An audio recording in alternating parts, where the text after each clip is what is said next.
Dans quelques jours, on va célébrer, souligner, ouvrir le champagne. Ça fait 40 ans au Québec qu'on s'est doté de la loi 101.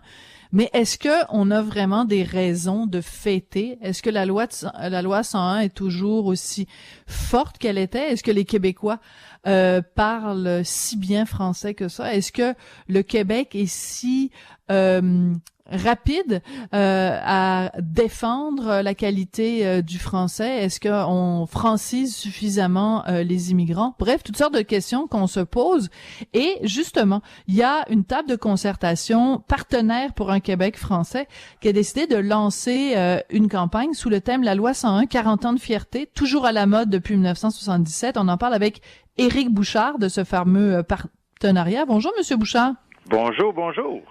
J'aime beaucoup votre campagne, donc 40 ans de fierté toujours à la mode depuis 77, et on voit des gens qui portent toutes sortes de modes là, des horribles épaulettes des années 80 aux coupes de cheveux assez étranges des années 70 pour dire bon ben les modes peut-être changent, les modes vestimentaires et capillaires changent, mais la loi 101 elle est toujours à la mode. Est-ce qu'elle se porte bien la loi 101 au Québec? Très franchement, elle ne se porte pas très bien, mais disons, on va le prendre dans... Pourquoi 40 ans? Ben, à 40 ans, là, tu fais un bilan. Hein? À 40 ans, tu commences à vieillir. Tu te regardes dans le miroir, tu te dis, bon, ben, mon corps change, mes choses... et tu peux faire deux choix. Tu peux te dire, je vais me faire en bon français un lifting, mais ça, c'est plus cosmétique. Ou tu peux te dire, bon, je vais me mettre à bien manger, je vais faire du sport pour être en santé jusqu'à 88 ans. Et donc, nous autres, au mouvement Québec français, nous autres, on préférait autre chose que quelque chose de cosmétique. On voudrait faire en sorte que cette loi-là recommence à être en santé, se mettre à bien manger et à faire du sport. Et pour que le français, en fait, puisse vivre, disons, avec beaucoup de panache. Que son statut soit tellement fort que quand une langue a un statut extrêmement fort sur un territoire, ben c'est plus facile que les gens, dans le fond, usent de cette langue à l'écrit comme à l'oral de façon plus que correcte. Quand le statut de la langue sur le territoire est faible, ben il est normal qu'il y ait un genre de créolisation, ce qui va faire en sorte que on va dire qu'il y a beaucoup d'anglicisme, on va dire que les gens vont mal parler cette langue-là. Mais la qualité de la langue, c'est une conséquence du statut de cette langue-là sur le territoire. Hein? J'ai répondu à pas mal de vos questions là, que vous avez mis en début de... Bon, ben écoute, l'entrevue est terminée, ce sera tout. Merci beaucoup, Monsieur Bouchard. On se reparle la semaine prochaine. Ben non, c'est une blague. Il y a quelque temps, vraiment il y a pas longtemps, les jeunes libéraux étaient réunis en congrès et ils ont évoqué la possibilité de faire une brèche dans la loi 101. Ils ont proposé d'élargir l'accès à l'école anglaise au primaire et au secondaire. Et pour les gens qui aiment la loi 101, respectent la loi 101 et pour qui la loi 101 c'est sacré, le fait que les jeunes libéraux aient même, ne serait-ce qu'ému le début du commencement de cette possibilité-là, c'est un crime de lèse-majesté. Ben, écoutez, c'est depuis le début de la loi 101, il y a des gens qui ont voulu et qui l'ont contesté. En 79, 2 ans après que la loi 101 ait été adoptée, déjà la Cour suprême cassait une partie importante de la loi 101, c'est-à-dire la langue de la législation.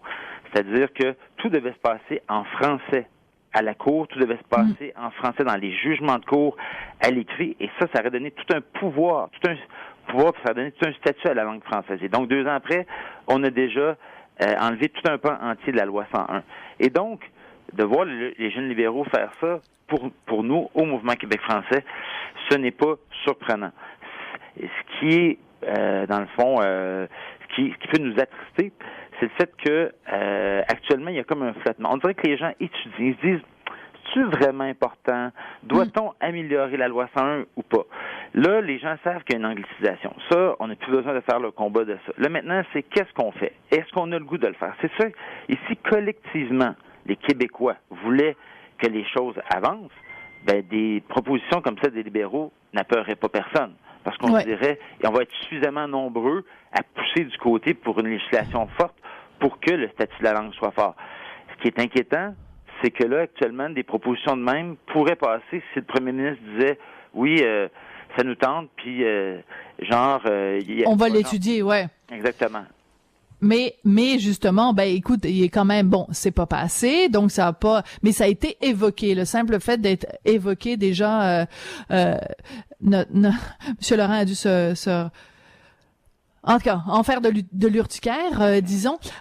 Tout ça est pour dire que, de toute façon générale, il y a un problème, moi, que je vois au Québec depuis quelques années, et c'est la jeune génération qui monte, qui n'est pas consciente que de l'importance du français et qui se dit ben le Québec c'est bilingue.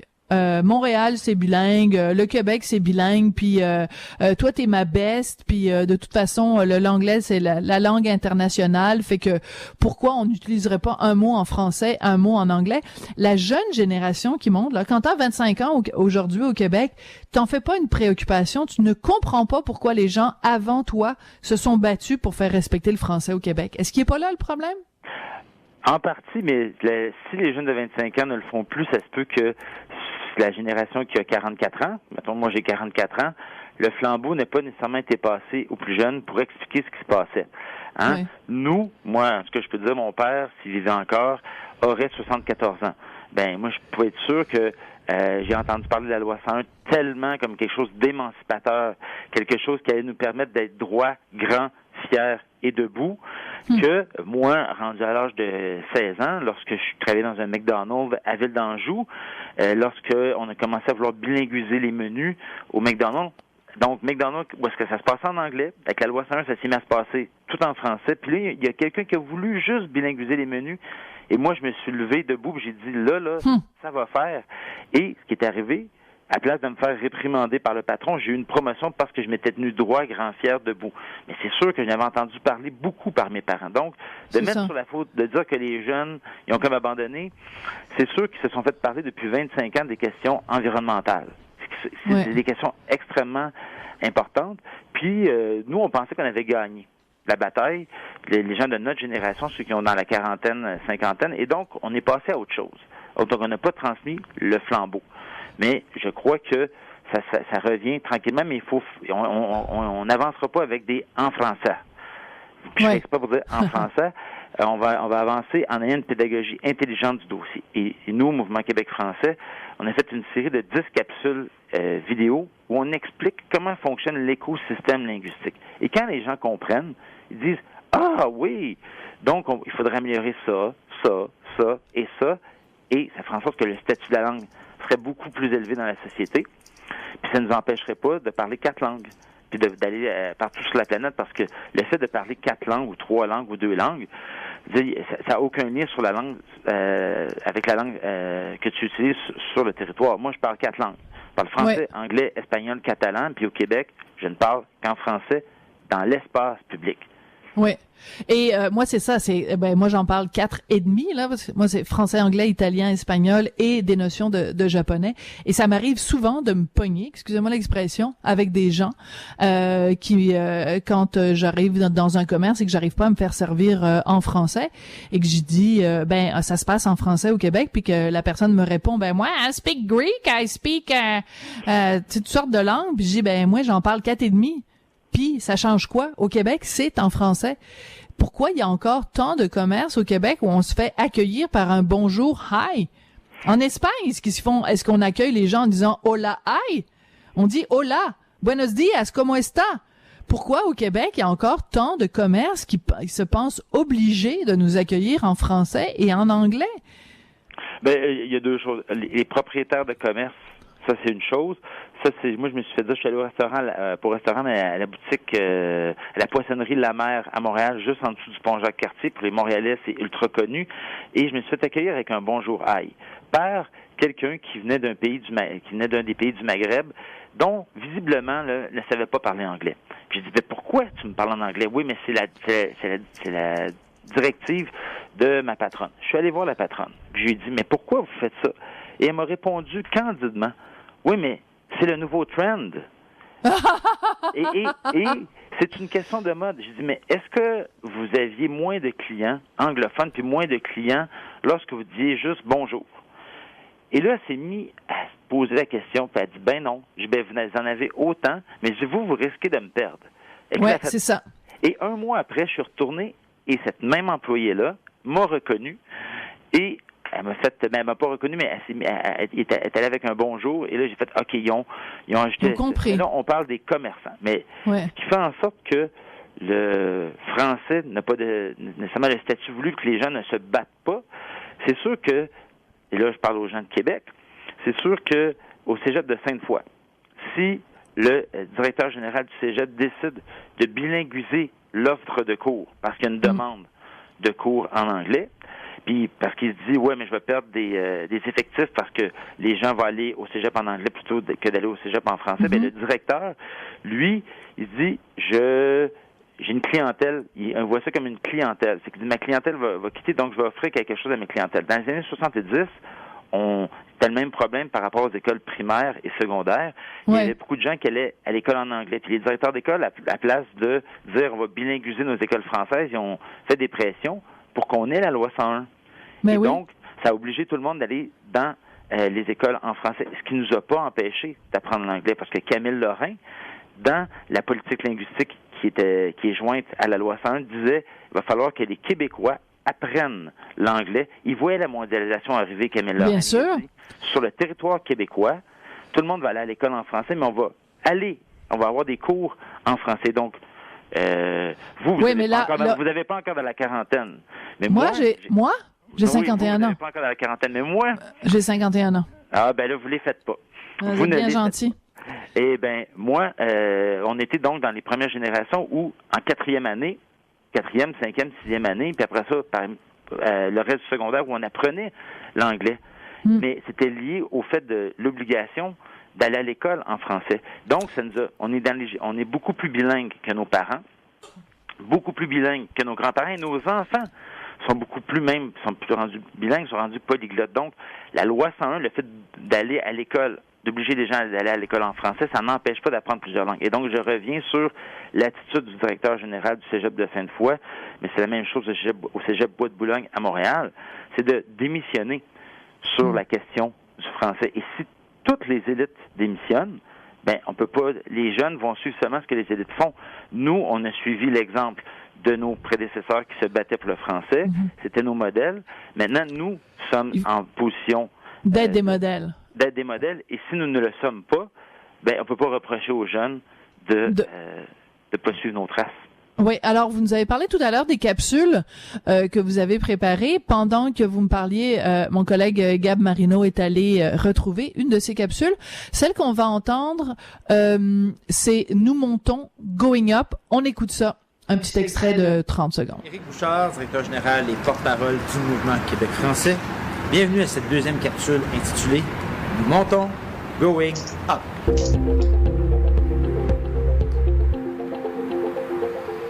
Lors de la première capsule, j'expliquais ce qu'est être un être minoritaire en donnant l'exemple des recteurs d'universités de langue française qui sont tout heureux et qui applaudissent lorsque les universités de langue anglaise reçoivent davantage de financement public que les universités de langue française.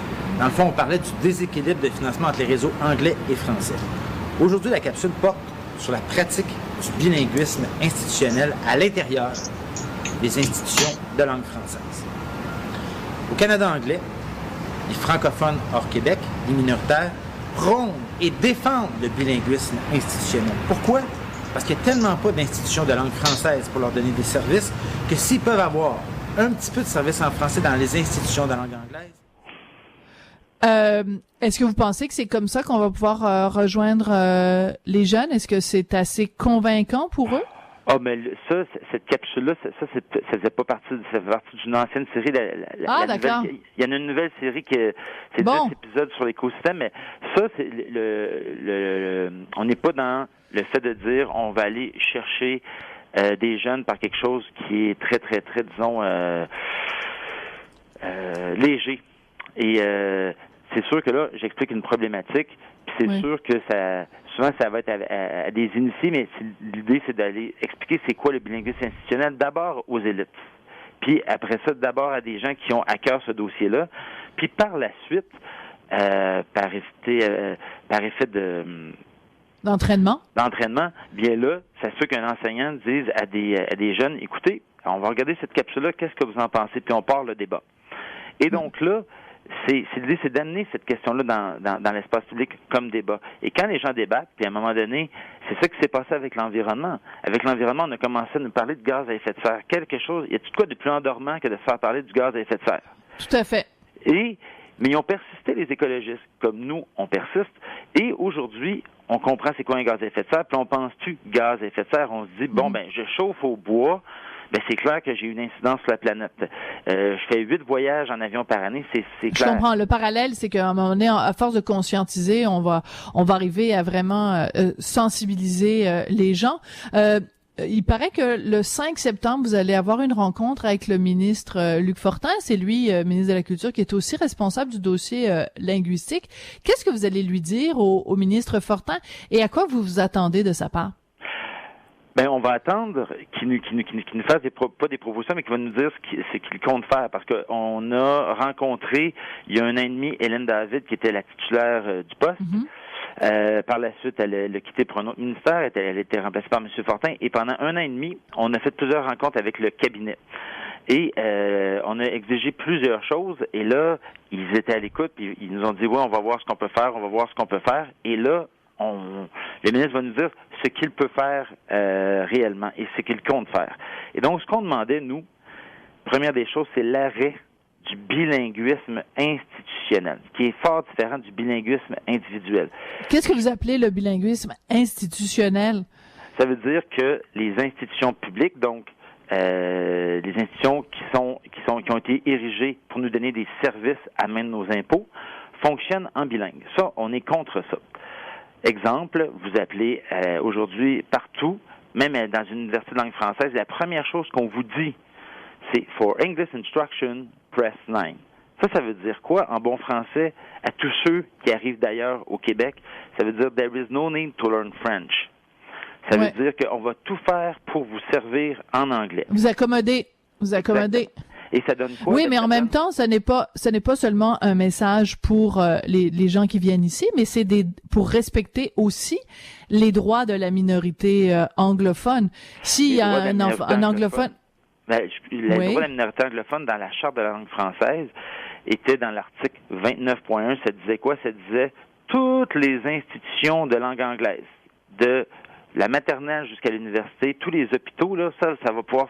Puis certaines municipalités, il y en avait 140, ça va pouvoir fonctionner en bilingue.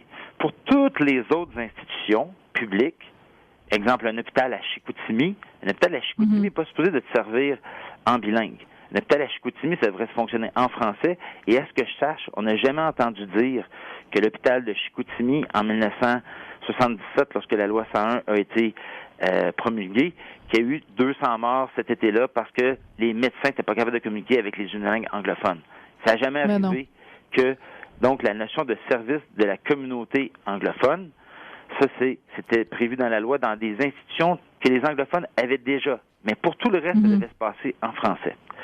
Donc, je vais juste vous donner un exemple. Je vais vous donner un exemple d'une conséquence. Mon beau-père, il était 30 ans au Québec. Il était d'origine... Faites ça vite parce que l'émission... faites ça court parce que l'émission se termine, puis c'est avec ça qu'on va se terminer, donc soyez punchés. D'origine turque, s'est fait parler en anglais par l'État québécois pendant 30 ans. Conséquence de ça, il n'a jamais appris le français parce que l'État québécois communiquait avec lui en anglais. Donc, on revient... On revient à ce que vous disiez tout à l'heure, qui est si à chaque fois que un Québécois est en contact avec une institution publique, on lui offre la possibilité press 2 for English, on est en train de lui dire you don't need French. Et voilà. Puis c'est ça qu'on a demandé au ministre, que ça arrête, puis qu'on revienne à quelque chose ça se passe en français, puis on n'a pas d'emblée. Ça veut pas dire ne pas offrir du tout. Il y a une nuance entre ne pas offrir du tout de service, mais exemple, tous les services administratifs, avec la RAMQ, avec la SAQ. Il y a aucune raison que ça se passe en anglais. En France, je veux dire, ça va se passer en français. En Ontario, ça se passe uniquement en anglais quand tu vas pour ton permis de conduire. Pourtant, il y a autant de francophones en Ontario que d'anglophones au Québec. Et ça se passe uniquement en anglais à Toronto. Et est-ce qu'il y a des manifestations? Est-ce qu'on entend dire que c'est quelque chose de grave? Est-ce qu'on entend dire qu'il y a des morts sur les routes? Non, mais pour de vrai, C'est une question d'attitude. Donc, le statut, le jour où on voudra que le statut de la langue française soit grand, bien, on donnera l'exemple à nos jeunes. Et la conséquence de ça, ben, ça va être que l'usage, à l'écrit comme à l'oral, du français va être bien meilleur, puisqu'on ne sera pas dans une période de créolisation où est-ce qu'on utilise beaucoup d'anglais et du français. Ben, écoutez, j'ai écrit plusieurs articles cet été dans le Journal de Québec là-dessus, et entre autres sur des jeunes chanteurs qui baragouinent en franglais, ou des émissions de télé où les gens parlent un mélange de français et d'anglais. Même à Québec, ici, on a eu un exemple récemment, une initiative que je trouve absolument formidable. J'avais reçu un des organisateurs, mais je lui avais dit, je comprends pas pourquoi votre nom est en anglais. La Cool Dad Race. C'est juste des francophones qui vont là, ils courent, c'est des papas qui courent avec leurs enfants. La Cool Dad Race. Si on ne prend pas tous conscience de l'omniprésence de l'anglais, on s'en va vers la Louisiane. Personnellement, je pense que c'est la réflexion qu'il faut avoir quand on célèbre, quand on ouvre le champagne là pour les 40 ans de la loi 101. Merci beaucoup d'avoir été là. Ça a été un grand plaisir de vous parler, Monsieur Bouchard. Et quel genre de champagne vous allez boire pour les 40 ans de la loi 101? Je vais boire peut-être un cava espagnol. Ah ben oui, vous nous avez dit que vous parliez espagnol et catalan, alors ça risque de ressembler à ça. Pues muchas gracias y nos vemos. Sí, nos vemos. Ciao. Merci. Éric Bouchard, donc, du mouvement Québec français. Gab, je vais te dire, moi, de plus en plus, je fais attention. Je sais que j'ai tendance, on a tous tendance à utiliser des expressions anglaises, mais si on se lève le matin en disant, aujourd'hui, je vais faire attention. Quand il y a un mot en anglais qui me vient, je vais essayer de trouver l'équivalent en français, puis qu'on se le répète tous les jours, puis qu'on se reprend les uns les autres gentiment puis poliment, on va arriver à mieux parler français, puis à se débarrasser de cette béquille qui est parfois l'anglais. Absolument. What do you think? I think that's great. You think it's great? So, see you tomorrow, 9:30, on the airwaves of Boulevard Saint-Denis. Non, c'est une blague. On se retrouve demain à 9h30. Ça a été un plaisir d'être avec vous. On se retrouve à Sophie sans compromis demain à 9h30. Au revoir.